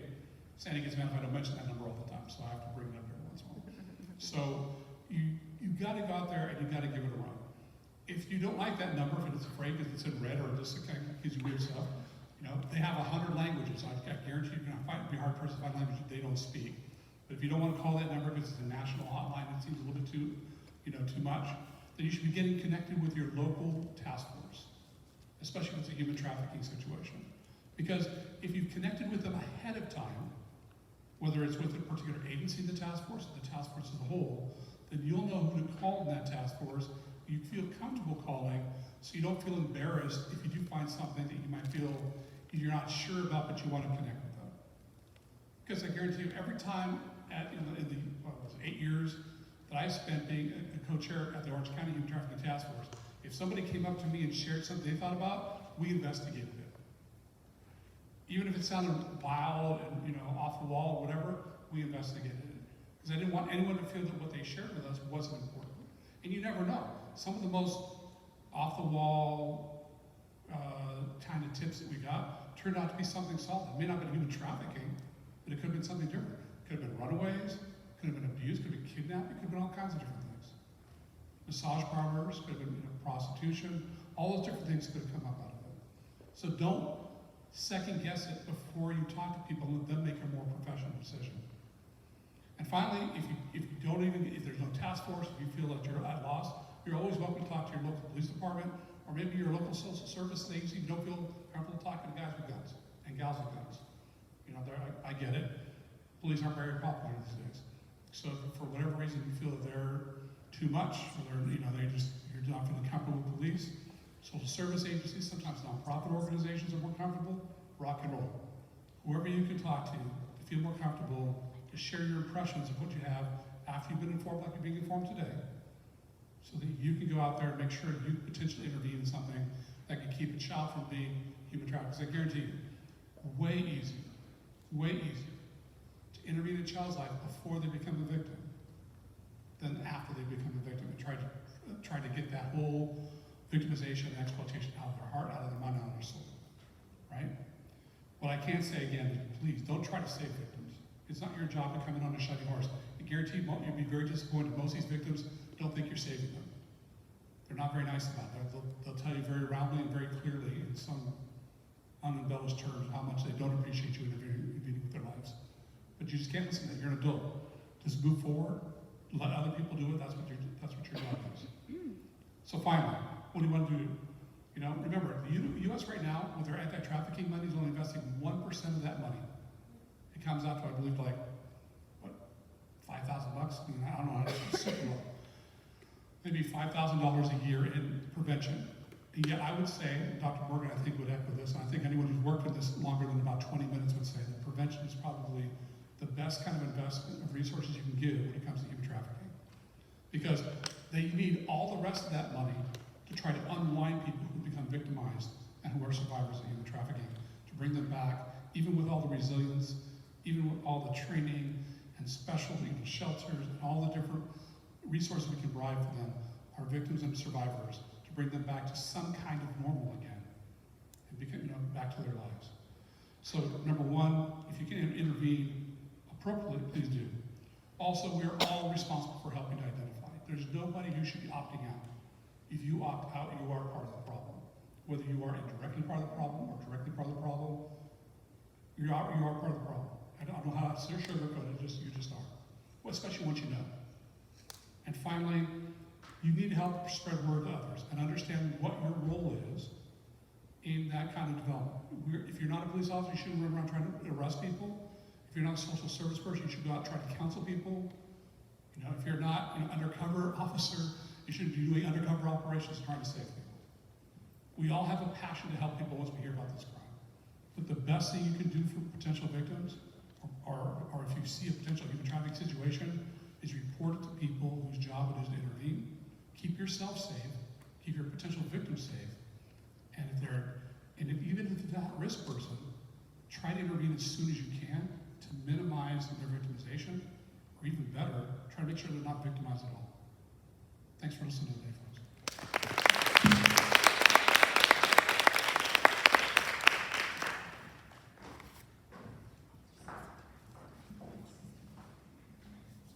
Okay, so the rest of the team come join me.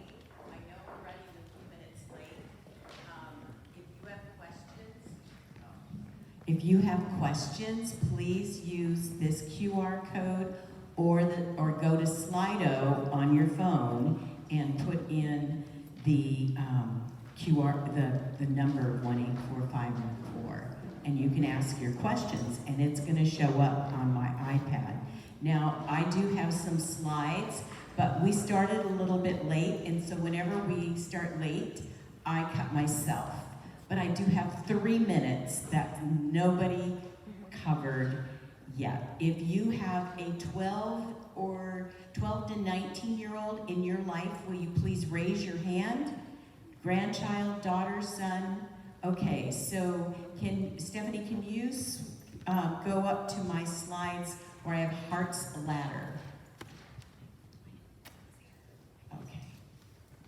Heart's Ladder is about the best practice for peer-to-peer, youth-led, student-empowered prevention. And how many of you have said to your 13-year-old, I don't want you to do that because it is dangerous? And they said, wow, Mom, thanks for telling me that, right? They said that? Yeah, no, they rolled their eyes and said, that won't happen to me. Or better yet, they said, I can take care of myself. Or they said, Brenda's mom is letting her. So that is why for anti-human trafficking prevention with our vulnerable 12 to 20, We need to do peer-to-peer youth-led. And when I introduced Ruthie, next slide please, she is our Live to Free coach. These are college students who, to me as a professor, look like high school students. Don't tell them I said that. And they are near peer. So they are much better equipped to do prevention in your schools with your kids. And that is one strategy that we've been working on for a very long time. So, okay, that's my prevention pitch. And thank you for, those of you I know some have to go, but thank you so much for staying for just a few more minutes. At this point, the only questions that we have are for Ruthie and Brenda. Ruthie and Brenda, can we make a list of the recommended books and put it on our webpage? See, I like asking easy questions because I knew they would say yes. And turn Ruthie's microphone on, because now we want you to tell us, give us an example of how you talk to adults like babysitters about abuse and child That's a good question. I just protection. had a new babysitter come. So one thing I like to do is call references ahead of time, right? So make sure before you have anyone come in, if it's not a professional service where they do the background checks, you just call somebody who's used that person before, you know, or if it's obviously if it's someone you already know, that's the best, right? But having the opportunity for others to speak into the conversation is important. And then with this, my kids are a little bit older, so I said, hey, you know, you're not gonna need to do any bedtime, bath time, all that stuff. My kids are old enough, they do that on their own. I set a boundary of, you know, you don't need to be involved in this, so there's not, so I know where the line is, and then if I hear of anything that may happen, it's like, that's a red flag. Why was she involved when you were getting addressed? You know, why did she have to be there? Not that that happened, but setting those boundaries. And with our ongoing babysitter that we've had for a while now, we've had lots of conversations. She's a college student who I love, who we talk about child protection, and she's studying to be a teacher someday. So we talk about what does it look like to have policies, and what are you learning in school? Okay, this is what I do as a mom, and having those conversations. So I feel really good about that babysitter because we have these ongoing conversations. I know she's passionate about it. And the other piece is I work hard to make sure my kids know the boundaries and the rules too. So I say, we have an old phone that only works on Wi-Fi. So I say, honey, if you need to call me, here's the secret password. You say, can we watch a movie? You know, and because they know they can watch a movie when a babysitter's there. They need to call me and say, can I watch a movie? I know I'm coming home right then. So empowering my kids to know boundaries and rules, and then also talking about it very openly with the babysitter. Okay, all right. Here's another, Ruthie, you want to come stand up here? Okay, Ruthie, my concern is with the grooming process. It's mostly people they know. How can we be cautious as parents but not overly neurotic? Okay, so I'm that really intrusive adult that when I hear you say to your 3-year-old, oh, come on, hug Uncle Jimmy. I stop immediately and speak up for the child. I don't even care if the parent knows me. So you probably have a better answer. Oh, I think everyone could probably give a story. I mean, I think you're right. Sometimes it's modeling for the other adults in the room. Like you said about, oh, you know, she doesn't need to give a hug, but she can give a high five if she wants, you know, or whatever, giving alternatives. It's so much about is learning those things, those red flags. You know, if they're inappropriate touch, if there's a lot of attention to a specific child, gifts, singling out a child and make them feel special. But we talked about you have to trust your gut, right? And so if you feel uncomfortable, if your child feels uncomfortable, it's paying attention to those things and really responding, and then putting a lot of barriers and protection around that. I know other people Don't might want stop to speak just up. when they're little. My kid's 20. It's still happening. Yeah. We still have this conversation. And I think a lot of times people stop when, okay, they're 6 or 10, they're 15. No, you must keep that conversation going, because they need to know, even with their peers. I worked with a girl who was being trafficked in middle school. You want to know who our trafficker was? A 6th grader. having her go in the bathroom and service boys during school at a specific time, and they photographed her, and her dad was a pastor. She's not, one of those kids. So they blackmailed her. We need to keep having, the conversation doesn't stop. We have to be okay as parents with we have to be comfortable with having uncomfortable conversations throughout our children's life. It just doesn't stop. Like I said, my kid just turned 20, we're still chatting. Anybody want to add anything to that? Okay. Our guard, how do we keep our guard up when our kids go over for play dates, sleepovers, and such? So Ruthie, and yeah, Nicole has... I'll have a comment on what I did recently with my daughter, who's 11. She was invited to a birthday party. It was just a daytime birthday party. Had not met the mom, didn't really know the child.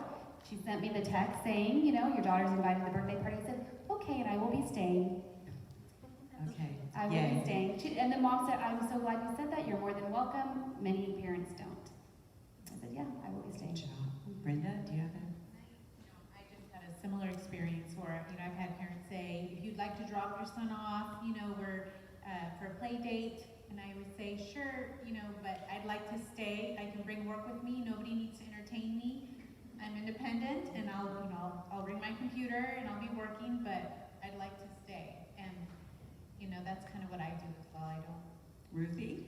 Well, I would say another thing, and my kids are still fairly young, but I think it's important to always ask who's going to be there, right? So you don't know that uncle lives in the back house or grandpa's visiting this weekend. So I think always asking those questions, even if families you may feel like, okay, we've known each other a while, just paying attention to those things.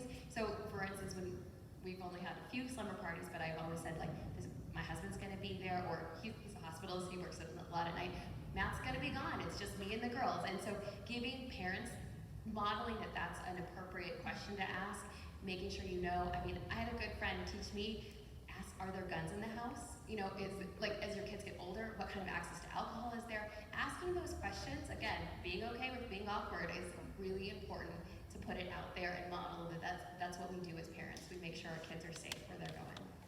I like the idea of being comfortable with being uncomfortable, because you are protecting your child.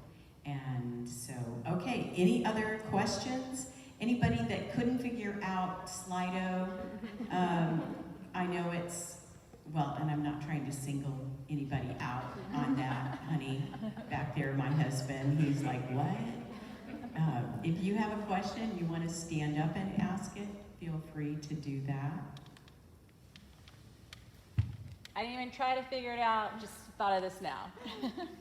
So if we could have more examples of what would be considered sabotaging law enforcement efforts would be great. Derek? So we've had people who you can over-report, like basically anyone who comes down the street that looks like something funky. There's always somebody come down your street you don't recognize, whether it could be some who's some house cleaning services, people who are coming door to door trying to sell stuff. There's some appropriate responses and over responses. There's stuff where you get so involved that you go to different places, or you place yourself in areas that are high-risk places where people may walk the Strand, or there are different places where people have known prostitute activities, and they go there and they literally call every single time someone's there, just to go over and over again. That can be overdoing it because the police are aware of the area, so for you to call consistently is overkill. I don't want to scare people away and say there's too much, right? If you legitimately feel after understanding what it is to what a potential victim might be at risk or maybe vulnerable at it, and you see somebody who might be experiencing some signs of being exploited, I don't want you to feel that if your spidey senses are being tickled, then please call. I don't think there's anything wrong with that. If you feel like you're being overly much, then I would say call the national hotline. They have people that have a whole setup. They'll walk you through. They're responsible for calling the local law enforcement, even local feds.